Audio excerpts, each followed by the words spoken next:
Perdana Menteri Datuk Seri Anwar Ibrahim kini berada di Addis Ababa, Ethiopia untuk lawatan rasmi yang syarat dengan agenda ekonomi dan diplomasi. Dalam kunjungan ini, beliau mengetuai delegasi Malaysia ke Forum Perniagaan Malaysia-Ethiopia sebagai langkah strategik mengeratkan hubungan dagang antara kedua-dua negara.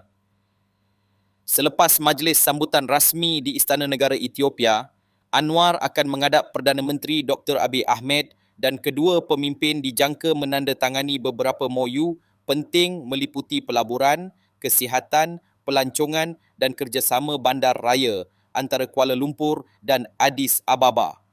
Lawatan ini bukan sekadar simbolik. Ia menyatakan komitmen kerajaan untuk memperluas kerjasama ekonomi dan memperkukuh pengaruh Malaysia di pentas global, terutamanya di Afrika yang semakin pesat membangun.